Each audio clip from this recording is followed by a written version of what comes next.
This is Special Prosecutor Larry Klayman. I'm the only lawyer ever to obtain a court ruling that a president of the United States committed a crime. For truth.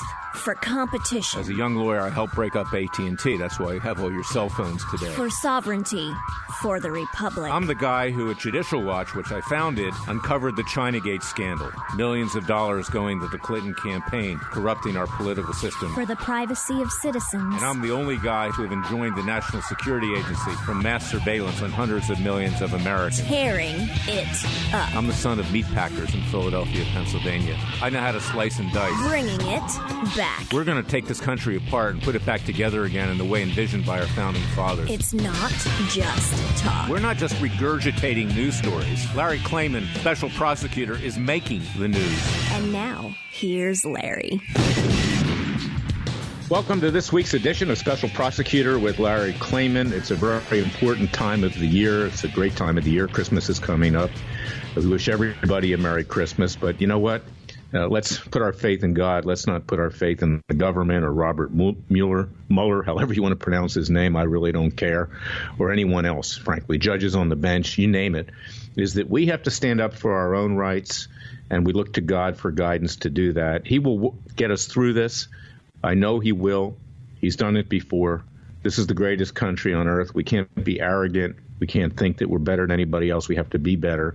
But we will get the job done. Now, we're going to have my good friend, former Congressman and U.S. Attorney from the Northern District of Georgia, Bob Barr, on the show for the second and third segments. It's important because as we enter the new year, not only is Robert Mueller's interim report, it will be an interim report. He's not going to be done until 2020 with his witch hunt because being Republican establishment, he's collaborating with the Democrat establishment. He wants to take the president down. They want to destroy this president. They want to run their own candidates in 2020, not someone like President Trump, who is attempting to clean up the swamp, along with yours truly at Freedom Watch and a few others in this country. I might add, not many. Most just talk. We act here at Freedom Watch. We're your Justice Department. But Mueller has been reported just late last week, to be issuing his report sometime in February. Obviously, he's going to give Nancy Pelosi, that vile leftist witch in the House of Representatives, Adam Schiff, that vile male warlock, and Gerald Nadler and Maxine Waters and the rest of these very hateful people, the opportunity to solidify their hold in the House of Representatives. And he's going to give them the springboard to start impeachment against the president. So Bob Barr, who I assisted in introducing articles of impeachment that really were merited. They weren't meritorious like these will be. Back in the Clinton years, will explain how impeachment works, and he'll give us his insight on what's going on. That's very important because Bob was the primary person involved in the impeachment of Bill Clinton in the House of Representatives. Of course, you had Dave Schippers, the impeachment manager. There was Newt Gingrich, who was Speaker of the House, who basically did everything he could to compromise the impeachment and conviction of Bill Clinton. They just wanted to wound him on Monica Lewinsky for the next election, which prevented Al Gore from being elected and put, frankly, an idiot in power, George W. Bush, regrettably, an establishment fool, for lack of a better word. And I hate to be so blunt, but that's what he is. And we saw that recently, cozying up to Michelle Obama, anti-comments with Trump. I like Jeb, but the rest of the family can take a hike. And I don't care if the dad is deceased or not. He was not a great president. I feel bad that he's dead. We honored him, but we don't want any more Bushes in power. We don't want Clintons in power. We want people who will take this country apart, as I say in the introduction, and help people like myself and you put it back together again in the vision of our founding fathers. And we want people that will tell the truth. So get ready for impeachment. We need to understand how it works. Just this week, we got a taste again of Robert Mueller, not just with regard to my client, Jerry Corsi, who was on last week's show, and we're going to rerun that show over the New Year's because I want you guys to hear it and digest it. Corsi, of course, is being made the whipping boy of Robert Mueller in an attempt to get to the president. He was asked to lie, otherwise he'd be indicted. We filed complaints, criminal complaints. We filed a civil complaint for $350 million against Mueller. There's a hearing on January 3rd in Washington, D.C. in courtroom 18, 333 Constitution Avenue. And if you'd like to come and watch, come peacefully, come legally, and see what goes on, we're in front of a good judge, Richard Leon. We hope that he will retain the case and move on to allow us to prosecute Mueller for illegal government surveillance without probable cause and the abuse of the grand jury system by leaking grand jury information, which is criminal, and a lot of other related matters which need to be addressed. But this week we witnessed an unfortunate situation with General Mike Flynn, who was before Judge Emmett Sullivan.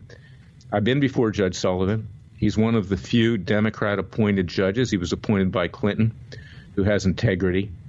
He doesn't go all the way. Sure, he is who he is. He's a Democrat. He gives you a little bit, but he doesn't deny you everything, which is quite rare for a Clinton-appointed judge, I might tell you. But Flynn's lawyers made a big mistake, and you can't have it both ways. And who are Flynn's lawyers? Flynn's lawyers are Covington and Burling. This is a very big Democrat Washington law firm. They have a few so-called Republicans, rhinos in Rhino land there, but it's basically a Democrat law firm. Who are the major partners of Covington and Burling? Former Attorney General Eric Holder, former head of the criminal division of the Justice Department, Lanny Breuer, both under the administration of Barack Obama. So Flynn made a mistake. He went out and he hired Covington and Burling. He got this lawyer called Joseph Kellner, who is nominally a Republican. Not that that matters, because we know the Republican Party is not much better than the Democrat Party when push comes to shove. But they threw him under the bus. Rather than challenging the illegal interrogation of General Flynn at the outset, where James Comey sent FBI agents, didn't read General Flynn his Miranda rights, he thought he was having an off-the-cuff conversation with FBI agents, and then they wind up indicting him for lying to the FBI when, in fact, there's internal documentation at the FBI where agents said they didn't think he was lying. They did that to put him in a box, to pressure him, to get him to testify against the president, to try to get him to falsify testimony like they're trying to do with my client Jerry Corsi so they can take the president out. Well, Kellner had him plead guilty to that. But then at the time of sentencing, they come in and they say, well, our client was not interrogated under the law. There was no Miranda rights. He wasn't advised that he had the right to retain a lawyer. And they were hoping that Sullivan would throw the whole thing out. So Sullivan reacted. He said, you can't play with me like this. You can't come in here with a plea agreement where you're hoping to get no time, and then at the same time suggest that I should throw the entire indictment out. This is not honest, and that's why he reacted the way he did. This is not a bad judge, as some people have suggested, like Laura Ingraham and Mark Levin and others on Fox News. If you're lied to and if you're played with like this, a judge is going to react. So I advise Flynn, General Flynn, who's a good man, to fire Kellner, to fire Covington and Burling. They put him under the bus, much like Lanny Davis put Michael Cohen under the bus. Lanny Davis, a law school classmate of Bill and Hillary Clinton, a Clinton partisan who convinced Cohen to plead out to crimes without even having a cooperation agreement to guarantee, what his recommended sentence would be. Lanny Davis used Cohen to get to Trump. And this is the nature of lawyers, many lawyers in Washington, D.C. They're so politically conflicted and so politically motivated that they put their own interests ahead of the interests of their clients. And I've never done that. I do what I think's right. Yes, I've gone against politicians and Hillary Clinton, Bill Clinton, George W. Bush, Dick Cheney, others. But you know what? I did it because I thought it was right, not because I was trying to maximize a political position. And my clients, when they give me instructions, I follow those instructions, but they have to be informed instructions. So this is the backdrop of what's been going on with regard to Mueller, with regard to his cooked plea agreements and the judiciary. I'm going to be back shortly, and we're going to discuss more about the current state of affairs with Bob Barr. But I want you to understand we're headed into impeachment right now, and then a trial in the Senate, and this presidency is in grave danger. So this is something that we're going to need to address. And, of course, this week we found out that we got a good judge in a case that we filed for Sheriff Arpaio with regard to his lawsuits against CNN, Chris Cuomo, Freudian slip. Andrew is the governor. He's equally as bad as Chris, but actually more intelligent. Jeff Zucker of CNN, the CEO of CNN, Huffington Post, and the Rolling Stone. And that case was assigned to Judge Royce Lamberth. And he'll give us a fair shake, I believe. It was randomly assigned. In addition to that, we have our cases against social media. We learned this week as well that the social media companies have been colluding. They're, in fact, sharing data on billions of people worldwide. And this strengthens our case that they've been colluding and restraining trade with regard to illegally expunging free speech of conservatives. Free speech was important to educate the American people, and that's why this show is so important on RadioAmerica.com. I urge you to share it with your friends. Listen to it each week, and donate to our cause at freedomwatchusa.org, which supports this show. So I'm going to be right back with my good friend and my colleague, Bob Barr, and I want him to explain to you exactly how impeachment works, and I want to get his insight on what's been going on in the very dire times that we find ourselves in. I'll be right back.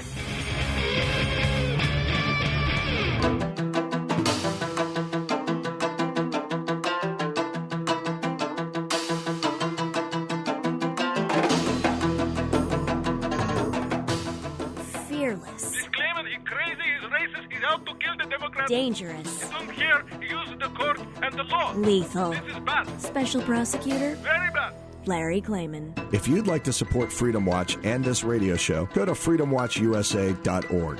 I'm back with my good friend and colleague, Bob Barr, former congressman from Georgia, former courageous congressman who I worked with, and he submitted the articles of impeachment against Bill Clinton. And I wanted to explain after this brief introduction exactly how that worked, what happened, why it failed, and what the ramifications are with the way impeachment works with regard to President Trump, because as sure as the sun's going to rise. Of course, we don't really know for sure anymore. He's going to be impeached by Nancy Pelosi and company, probably sometime in February of next year after the impeachment report comes up from Robert Mueller, which he's planning. But Bob Barr, is a patriot. He's a hero. And frankly, I think that maybe the president was confused when he appointed William Barr as Attorney General. He should have appointed Bob Barr, and maybe it's not too late because the other Bob Barrs made certain statements about what's been going on with Mueller, and God knows if he'll ever get confirmed with the gutless Republicans over in the Senate, whatever the case may be. But in any event, I want to introduce you to Bob, and I want to get your take, Bob, and take your time, because we've got two segments here in explaining to our listeners and the American people, what happened during the Clinton years, how impeachment didn't work, and what's likely to happen with Trump this time. A very interesting question, Larry, because, of course, you at the time, head of Judicial Watch, were very active in a lot of the same investigations in which I was involved on both my Judiciary Committee post and my position with the Government Reform and Oversight Committee. Both of those committees were looking into corrupt goings-on within the Clinton-Gore campaign and within the Clinton administration back in as early as 1997. I noticed, as you did, some very, very corrupt goings-on with foreign money from Communist China, for example, coming into the Clinton-Gore campaign and then into the White House. We were also very concerned about the disclosure of certain very important technical national security-related data, information, and technology going to China. For example, from the L'Oreal Corporation. This had to do with the guidance systems on multi-warhead delivery systems that China was developing at the time. So I had really begun back in late 1997 to really look into these matters, had filed the very first inquiry of impeachment, which is not an article of impeachment. It is a preliminary step to direct the Judiciary Committee to look into whether or not grounds for impeachment existed. And the basis for that was these campaign law violations, national security export law violations, for example. And you on the outside through Judicial Watch were concerned about many of the same issues in addition to others with the Clinton administration. Unfortunately, we were unable to get the Republican leadership in the House interested in really pursuing these matters for a number of reasons that we might want to go into. And then throughout 1998, while I was traveling the country, raising these issues with groups across the country, I spent a great deal of time on the road raising these concerns. Then, of course, throughout 1998, Ken Starr, as the independent counsel, began his real investigation focusing on the Monica Lewinsky scandal and the perjury and obstruction. And although those became the eventual grounds for the impeachment of President Clinton, I don't believe that they were the most important ones. That being said, certainly perjury and obstruction of justice were sufficient grounds, I continue to believe, for the impeachment of Clinton. But I think the Republican majority in the House really dropped the ball in not pursuing these other far more substantive and important issues. And therein, I think, lies a lesson that regardless of which party is in power in the House, if there are issues raised that impact both parties in how they operate, how they deal with contributions, how they protect each other as part of the establishment, then they will circle the wagons, even though it's sort of counterintuitive that the Republicans would not pursue something against a Democratic president, but they would be concerned, and I believe were concerned at the time, that some of the issues that we were looking at. Bob, we're gonna be right back with the second segment. Let's continue this because this is important for people to understand.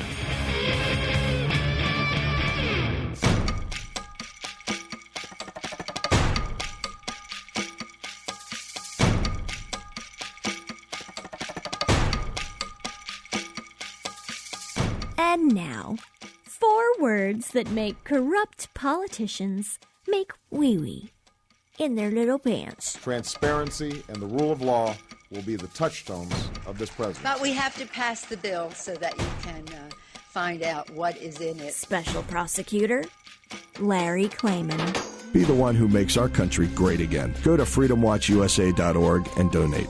We're back with Bob Barr. Of course, yes, the party in power in the House of Representatives holds the keys to impeachment, and that's what's likely to happen with Nancy Pelosi, Adam Schiff, Maxine Waters, Gerald Nadler, the whole bunch of miscreants over there, for lack of a better word, rabid leftists, the people that hate Trump. It's going to happen. So I want Bob to continue on and tell us what happened in terms of the investigations that were conducted in furtherance of impeachment, because that's going to happen with Trump. And then the matter is going to go over to the Senate for a trial. And since the past is a prologue, I think it'd be helpful to hear what Bob has to say. But there's some twists here, which are very, very important. We'll get to that at the end of Bob's recitation. Professor Bob, continue on. Thank you again, Larry. And at the outset, once again, I have to thank you in your prior capacity as head of Judicial Watch, and you continue the same work today in other capacities. But as an outside entity, you were able to raise many of these same issues that were of concern to me and to a handful of others in the House who were concerned about the national security and campaign law violations that were rampant in the Clinton-Gore campaign and in the Clinton-Gore administration.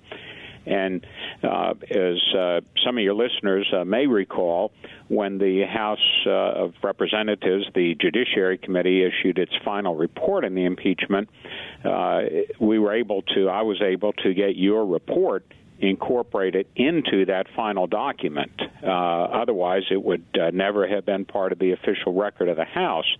And that report contained information and evidence on many of these other, what I consider far more important impeachable issues of selling our national security interests for campaign donations and accepting foreign money from adversarial powers, namely Communist China, into the very White House.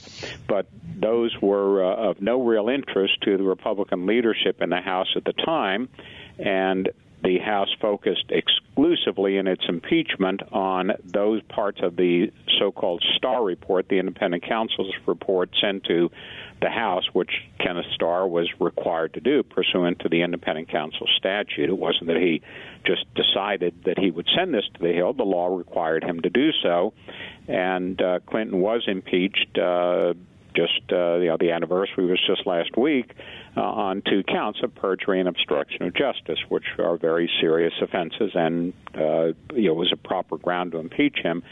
The Senate, of course, then when we had the trial over in the Senate was not interested whatsoever in dealing with impeachment. They just didn't want to handle it, period, even though the Republicans had a majority. Trent Lott was the majority leader. They would send emissaries over to the House impeachment managers or prosecutors as we were preparing our case, and the Senate emissaries would try and talk us out of doing anything, toning it down and so forth. And then, of course, when we went over to the Senate for the actual trial, the Senate resolution, which set the procedures for the impeachment trial, made it absolutely, utterly impossible to present a credible case. We could present lone live witnesses. The only evidence we could present would be that which was already in the public domain, for example. So not only did the Senate make clear that they did not want to deal with impeachment, they set in place procedures that made it impossible for us to really pursue it, even though the grounds for impeachment and for removal of the president were clearly substantiated in terms of perjury and obstruction of justice. And I think that's the moral of the story, Bob. The way I saw it is that Newt Gingrich, who was Speaker of the House, and those in the Senate, Trent Lott and other Republicans, never wanted to take Clinton out. They never wanted to remove him. They wanted to wound him for the upcoming 2000 elections. And while I do believe that the impeachment was cooked, I do also believe that that was a big reason why Al Gore was not elected president, and George W. Bush, frankly, who had no real experience of being president and wasn't exactly Albert Einstein, wound up as our president. I think that what you did, what Judicial Watch did, although we didn't do it for this reason, it did weaken the Democrats and got George W. Bush into power. Of course, at that point, Bush wasted no time. Within 24 hours, he was inviting Bill and Hillary Clinton to the Rose Garden for tea and crumpets. And since then, the Clintons and the Bushes have become great friends. We could see that at the funeral recently of the dad, George H.W. Bush, who sadly died, although he was not a great president, in my opinion.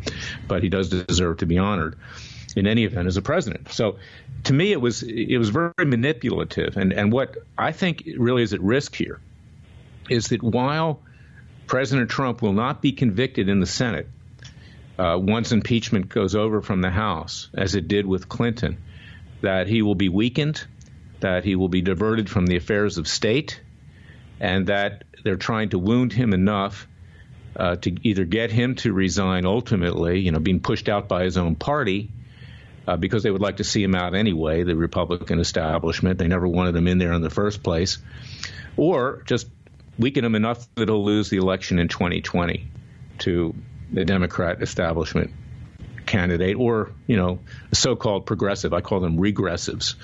So that's my take on it right now. And that's why this is so dangerous with what Mueller's doing, because he's going to give them the springboard to impeach. They already have what they think is a sufficient basis, which is the Stormy Daniels matter with regard to paying her off, and the other one, Karen McDougal, the 2 women that the president's alleged to have had an affair with. But that's not probably going to be enough. So they're going to need something from Mueller. And Mueller's teeing it up. Right now I'm defending Jerry Corsi. They're using him as the whipping boy to get to the president and others like General Mike Flynn. Anyway, Bob, this is where we are today. And I don't know if you agree with me or disagree with me, but whatever happens in the Senate, it's bad for the country. Everything has become extremely partisan political, Larry. You're absolutely correct. when, excuse me, when I first looked into impeachment back in 1997, before anyone else was looking at it, my concern was not political. It was concern that laws had been violated by Clinton and by the Clinton-Gore campaign, very important laws. And throughout the entire process, even when the focus shifted because of the Starr report to perjury and obstruction, partisanship and politics were never part of the equation of my analysis. People can see that if they look at my history as a U.S. attorney. I prosecuted a sitting Republican member of Congress when I was U.S. attorney for perjury and obstruction. But nowadays, everything is political, and even hindsight has become political. You see all of the Republicans now on the 20th anniversary of the impeachment of President Clinton saying, oh, gee, maybe we shouldn't have done it, maybe a censure should have been sufficient and so forth. You know, they're simply doing this because they are looking at it in hindsight as a political exercise. Gee, we shouldn't have done it because it hurt us politically. And that's a sad commentary on some of the folks. Even Ken Starr, I think, is doing a mea culpa. Of course, Lindsey Graham is, but that doesn't surprise us. He did that at the time. And it's very sad because this has become very political, and it's going to harm President Trump. I'm not sure that the Republicans realize just to what extent this Mueller investigation and the coming impeachment proceedings, which are almost certain to occur once the Dems take control of the House, are going to hurt the Republicans in the 2020 election. You know, we've got obviously major crises with North Korea. Now that the president, they smell blood. Okay, they smell that the president is bleeding, that he's weakened. North Korea just last week said we're not going to denuclearize until the United States does. Obviously, that's ground to a halt.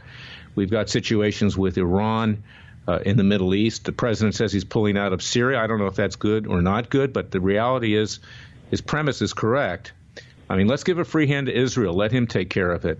Let's let Saudi Arabia take care of it, okay? And that's why he hasn't been pushing it with the death of Khashoggi, the journalist, the so-called Washington Post journalist, which he really isn't. He was just a freelancer. But, when Sunnis kill Shiites, it's not any news for sure. And I don't think that we should have destroyed a relationship with Saudi Arabia over that. Just say don't do it again, but we can't prevent it. It's been happening in the Arab world for thousands of years. So this is the risk that we have, and it's frightening. And if you layer that on top, and I want to shift the subject a little bit, it's the breakdown in our justice system. And you have this very powerful federal government. And, of course, you and I were both part of it. I was a prosecutor at Maine Justice in the Antitrust Division, helped break up AT&T. You were U.S. Attorney for the Northern District of Georgia. When we were at Justice, there was some modicum of equanimity. Is that people generally were treated, equally, although I saw politics. I didn't like it and left and started Judicial Watch. But now today it's not. And we get news this week that our so-called Justice Department, which I now call the Department of Injustice, is pursuing the appeal of the dismissal of Cliven Bundy's supersedious indictment, ironically, by an Obama-appointed, Harry Reid-recommended judge, Gloria Navarro, that was called a friend of the prosecutors by the Las Vegas Review-Journal, which is a mainstream publication in town. And they're continuing with this, despite the fact that massive amounts of prosecutorial abuse were uncovered, causing that dismissal. And they're doing it to cover the backsides of the prosecutors who, unless something changes in terms of a ruling by the Ninth Circuit, are going to be severely disciplined or perhaps removed from the department, in the best of all worlds. Of course, I'm not holding my breath.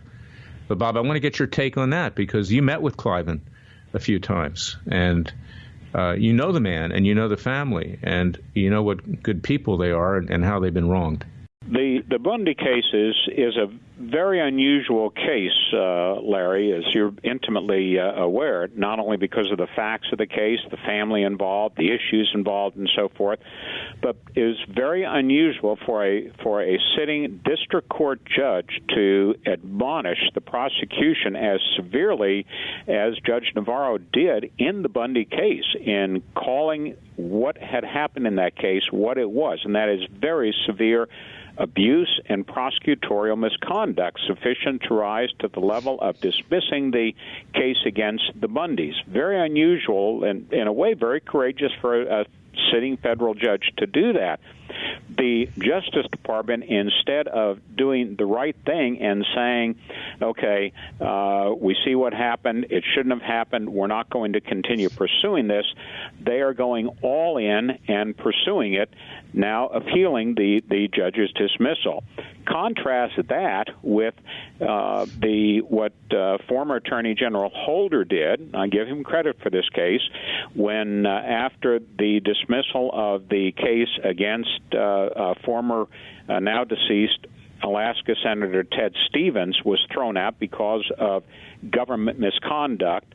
Eric Holder said, "We are not going to pursue it. Justice would not be served by us pursuing this case after it was thrown out."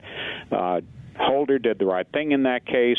This Justice Department, the Republican Justice Department, is not doing the right thing here, Larry. Now, they'll eventually lose it, but it says a lot and not very much good about what the Department of Justice is doing. Well, that's right, Bob. I mean, we visited Cliven, and his sons were there at the same time with other defendants. They were incarcerated for 2 years. They were not allowed bail. You know, they've been punished already. Financially, they were hurt with their ranch. And now they keep this sword of Damocles hanging over their head, which is just not right. And Cliven is in his mid-70s, and it's an outrage. But this is what we see now with our Justice Department, the Department of Injustice, covering their own rear end, whether it's, with what happened with Fusion GPS or Uranium One or James Comey. They know they're never going to be prosecuted. Bob, I want you to stay on if you can for the third segment to finish this, because it's very important for people to understand that we don't have a Department of Justice right now and that the American people need to rise up. So I'll be right back with the third segment. It's the verdict segment. Bob and I are going to give you the verdict. Hopefully we won't give you the same treatment you're getting from the federal government. But we got to discuss these issues, and I'm really privileged to have Bob on the show today.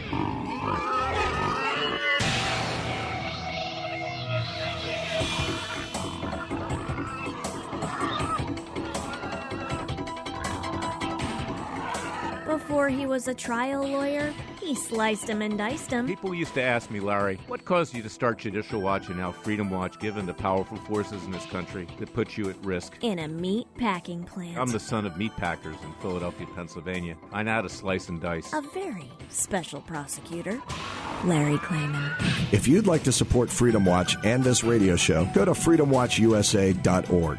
We're back with the verdict segment of Special Prosecutor with Larry Klayman, and Bob's got to run off, but we need his expert analysis for the final 2 minutes of this verdict, and Larry Klayman will then seal the deal here.